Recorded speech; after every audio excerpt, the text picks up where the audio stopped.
अपमान किया है, इनसे क्या उम्मीद रख सकते हो? और आप बार बार मैं आपको कह रहा हूं कि कांग्रेस पार्टी वो पार्टी है जिसने देश की आजादी से पहले से लेके और देश की आजादी के बाद भी हमारे नेताओं ने अपने प्राणों की आहुति देके इस देश को सींचा है, इस पार्टी को सींचा है, देश को आगे बढ़ाया है। जिस समय देश आजाद हुआ था हमारे यहाँ सुई भी नहीं बनती थी, और आज उस देश को कहां लेके आ गई।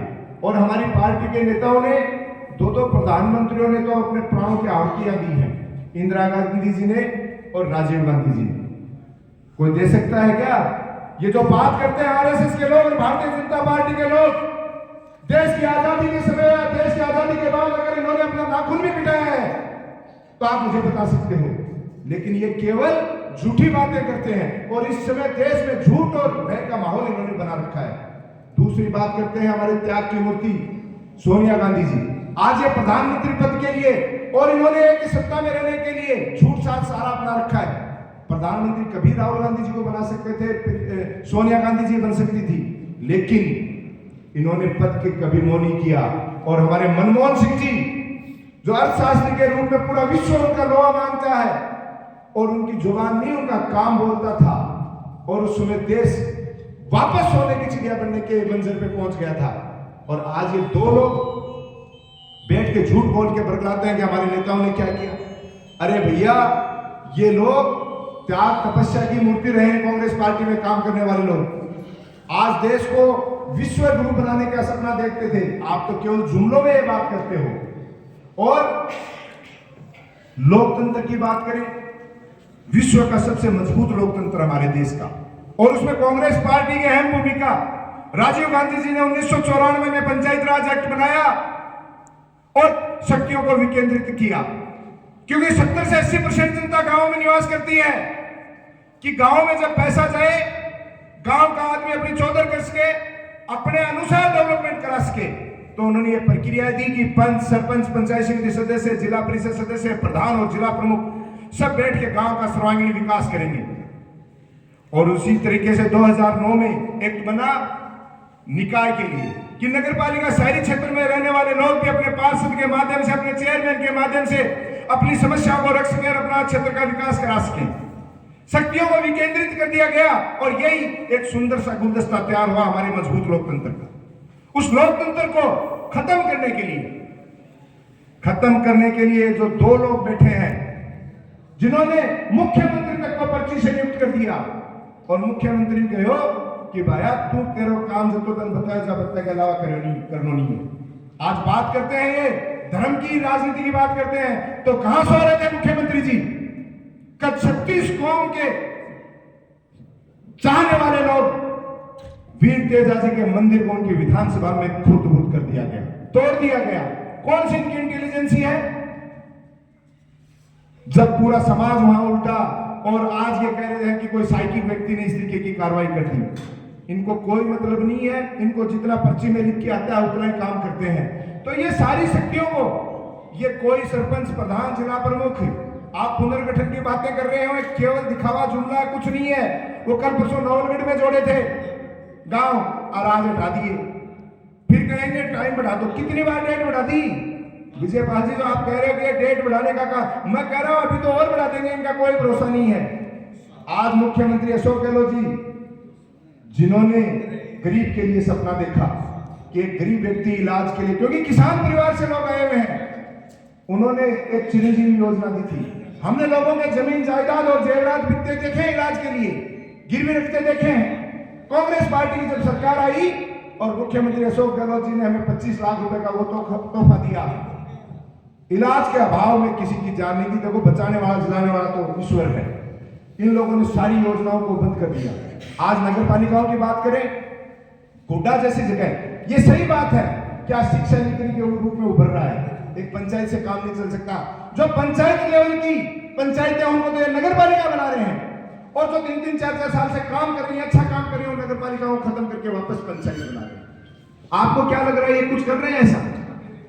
ये ऐसा इसलिए कर रहे हैं कि लोग बाग इसी में उलझ के रह जाए, क्योंकि भगवान राम जी ने अभी जो बात कही कि हम हाईकोर्ट तक जाएंगे, भगवान राम जी ये चाहते हैं कि आप हाईकोर्ट जाए, और ये मामले अटके और ये जनता को कहे हम क्या करें, मामला कोर्ट में विचाराधीन है। ये नहीं चाहते कि पंचायत राज और निकाय के चुनाव हो, क्योंकि थारी सोनेड़ी रानेड़ी थोड़ी और उंगली जायक रहे हैं। एक बार जनगणना के बाद एक बार ही परिसमन हो सकता है, वो तो हो चुका पिछले राज में, तो बार बार पुनर्गठन परिसमन नहीं हो सकता। कोई विशेष परिस्थितियों में कोई एक दो पंचायतें या नगर पालिकाओं का मामला हो तो वो हो सकता है, लेकिन ये आपकी भावनाओं के साथ खिलवाड़ कर रहे हैं। ये आप लोगों को उकसाने का काम कर रहे हैं कि 3 नगर पालिकाओं की घोषणा कर दी, 2 कैंसिल कर दी। अब जनता कहां जाएगी? मजबूरी में कोर्ट की शरण में। कोर्ट की शरण में जाएगी तो स्टे होगा, स्टे होगा तो कहेगा बताओ न तो हम बजट दे सकते हैं न हम चुनाव करा सकते हैं। क्यों? क्योंकि अगर चुनाव करा दिए, हम नए जनप्रतिनिधि आए तो अपना हक और अधिकार मांगेगा, सरपंच पंचायत के लिए मांगेगा, प्रधान अपनी पंचायत समिति के लिए मांगेगा, चेयरमैन नगर पालिका के लिए मांगेगा, जिला प्रमुख जिले के लिए मांगेगा। जरूरत नहीं है केवल 2 व्यक्ति बैठे चलाएंगे और नीचे से सारा सिस्टम जो लोकतंत्र मजबूत किया था उसको वापस केंद्रीकृत करके 2 लोग पूरे हिंदुस्तान की सत्ता चलाना चाहते हैं। ये बड़ा चुनाव हमारे साथ कर रहे हैं, लेकिन ऐसा हम होने नहीं देंगे। जो भी आपकी आपत्तियां हैं, हमारे शीर्ष नेता जिन्होंने पूरे राजस्थान में 200 विधानसभाओं के 400 ब्लॉकों में ये एक मुहिम चलाई है, जिसमें अच्छा काम करने वाले हमारे पीसीसी के सेक्रेटरी पदाधिकारियों की ड्यूटी लगाई है कि वो जाए और ब्लॉक लेवल पे बैठे और ब्लॉक लेवल पे और मंडल लेवल पे समस्याएं सुने, और जो आपसी ताना बाना है, आपसी जो भाईचारा है, वो छोटी मोटी समस्याएं भी चल रही है उनको दूर करने का काम करें, ताकि हमारी कांग्रेस पार्टी मजबूत हो सके। और उसी कड़ी में छोटे भाई राजेंद्र जी गोरा को हमारे उदयपुर वाटी विधानसभा की जिम्मेदारी दी गई है। मैं चाहूंगा एक बार जोरदार तालियां के साथ राजेंद्र जी गोरा का स्वागत करें। और राजेंद्र जी, मैं सौभाग्यशाली हूं और झुंझुनू जिले में घूमने का काफी अवसर मिलता है राजस्थान विश्वविद्यालय की राजनीति से, और पार्टी पॉलिटिक्स हो चाहे अन्य कोई काम है, परिवार की तरह हम सब लोग मिलजुल के काम करते हैं। और उसकी छोटी सी टेस्ट मैं करना चाहता हूं कि इस मंच पे जितने सम्मानित व्यक्ति बैठे हैं, मैं कभी कोई कागज नहीं लिखता, आपको पता है, क्योंकि सबको इतना घूम लिए फिर लिए, सबको लगभग नाम से जानते हैं, फिर भी किसी का नाम रह जाए तो मुझे माफ कर देना। आज हमारे विधानसभा में प्रत्याशी जब यहां से चुन के गए थे तो भगवान जी लोग बहुत सीधा सा, सरल सा, समझदार, बड़ा सा समझदार, और जब सदन में बोलने की बात आई तो मंत्री ने जवाब बोला दिया, और मुख्यमंत्री जी सारा ये बात में सोचने मजबूर होगा कि भगवान जी अपनी टेक्निकल बात ले रहे ड्रम कार्ड की, ये बात है ये पढ़ाई की। पढ़ा लिखा व्यक्ति, वकील है, LLB किया हुआ व्यक्ति है, वो नॉलेज रखता है और सदन में नॉलेज चलता है, या फालतू की बह बह कुंचल है, कई हो उसका आथागार लातागार झटकारा दे दे की उल्टी सीधी बात कर ली। कुछ समय पर मैं सोशल मीडिया पर अच्छी लाग सके, लेकिन ज्ञान तो ज्ञान ही रघुया साबित करी है भगवान राम जी, जो सदन में आप थाली आवाज लेके जाएंगे। हमारे सबसे वयोवृद्ध और कांग्रेस में, क्योंकि मैं तो जन्म के समय से, क्योंकि उदयपुर टीम जिला गाड़ी मेरो नानेरो जिला को मैं भांजो जड़ा रहे टापरपणे से देख रहा वयोवृद्ध करे मत करूं जामे जगत वो संभाल जब देख रहे हूं हमारे प्रहलाद जी गिल साहब, बिके बाद में डॉक्टर नरेंद्र जी गिल, जो राजनीति के साथ साथ आपकी चिकित्सा क्षेत्र में भी पहले SMS महाराज से चिड़ावा में काम कर रहे हैं, काफी लोगों ने लाभ मिले है, बहुत अच्छा काम कर रहे हैं। हमारे DCC में पदाधिकारी हमारे अब्दुल कछावा साहब हमारे बीच में बैठे हैं, हमारे राजेंद्र जी मोहनवाल साहब बैठे हैं, हमारे विजेंद्र जी गुड्डा जो पूर्व ब्लॉक अध्यक्ष रहे हैं वो भी बैठे हैं, हमारे डॉक्टर बागड़ी साहब बैठे हैं, हमारे गुड्डा के ब्लॉक अध्यक्ष राजेंद्र जी गिल साहब हैं, हमारे कृषि विभाग में जब मैं जिला परिषद सदस्य था तो कृषि की विभिन्न योजनाओं में और रामगढ़ जी ने एक साथ दिया था, वो आज मैं आपको बताना चाहता हूँ।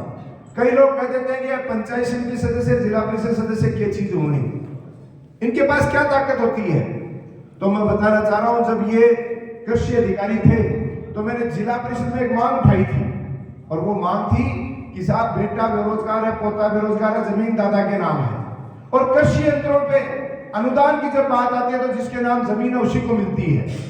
अब दादा तो ट्रैक्टर लानो को नहीं, कराली लाने को नहीं, लानो को नहीं, लावा तो पोतो भी का नाम जमीन को नहीं, तो बिन क्या मिले अनुदान। हमने राज्य सरकार को 3 बार चिट्ठी लिखी 3 मीटिंगों में, और तीसरी में किसी भले आदमी का उस चिट्ठी पे नजर पड़ी, क्योंकि मैं चिट्ठी भेजता आगे फॉरवर्ड रामगढ़ जी सैनी साहब, क्योंकि ये भी किसान का बेटा ही, और बैठे हुए एक जवाब बन के आयो कि जितनी जमीन, सपोज करो एक दादा के 2 बेटे हैं, 4 पोते हैं और 20 बीघा जमीन है, तो कानूनी रूप से 5 बीघा उसके आएगी हक में, तो 5 बीघा के अनुरूप पटवारी की रिपोर्ट लगा के उसको अनुदान राशि दी जा सकती है। ये राजस्थान में नजीर बनी, ये झुंझुनू जिला परिषद की मीटिंग की ताकत थी। ये रामगढ़ जी उस समय अधिकारी थे, ये पूरे राजस्थान में नजीर बनी, और आज हजारों युवाओं को फायदा मिल रहा है और कृषि यंत्रों पे अनुदान मिल रहा है। साथ ही आगे इसी कड़ी में हमारे वकील साहब श्रवण जी, जो कांग्रेस कमेटी की जिला स्तर पे कोई भी मीटिंग हो या ब्लॉक स्तर पे हो, मैंने आज तक इनको एब्सेंट नहीं देखा, और कोई कारण से होते भी हैं तो फोन करके कहते हैं अध्यक्ष जी आज नहीं आ पाऊंगा, ये घरेलू काम है। और मातृशक्ति के रूप में हमारी बहन हंसा जी हमारे बीच में बैठी हैं, हमारे कार्यकारी अध्यक्ष और एडवोकेट भी हैं भाई अजय तहसील जी हमारे बीच में बैठे हैं। और जिला परिषद की एक बात बताऊं, मैं तो जिला परिषद चुनाव तो जा रहे हैं, तो यो साथी छोटे भाई राजीव गोरा बैठे हैं, यो जिला परिषद सदस्य मेरू पे नहीं बनको, यो बोले भाई साहब थे यूनिवर्सिटी की नेतागिरी करो हो, हमारे यूनिवर्सिटी के भाई कि नेतागिरी कर लिया, छात्र राजनीति में रो रहे हैं कई भाई बैठे नहीं।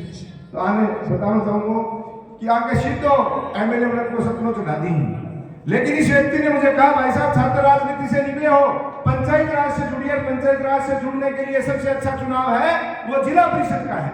और आज उसी की देन है कि नवलगढ़ पंचायत समिति का प्रधान बनने का अवसर मिला, और नवलगढ़ पंचायत समिति में काम करने के बाद राजस्थान के प्रधानों की जब मीटिंग हुई और पंचायत राज में मुझे बोलने का अवसर मिला, तो राजस्थान के प्रधानों ने आपके इस बेटे को पूरे राजस्थान का प्रधान सत्ता अध्यक्ष, ये केवल पंचायत राज को पढ़ना सीखना और उस समय काम करना। और ये रिकॉर्ड है कि जिला परिषद की जब तक मैं 5 साल के कार्यकाल में रहा, एक भी मीटिंग में एब्सेंट नहीं रहा, ये रिकॉर्ड है मेरा, जिसे आप जाके अटेंडेंस चेक कर सकते हैं। तो राजीव मेरे से इसमें सीनियर है, और साथ ही हमारे मीना जी अभी इतनी अच्छी बातें संगठन के लिए बता रहे थे।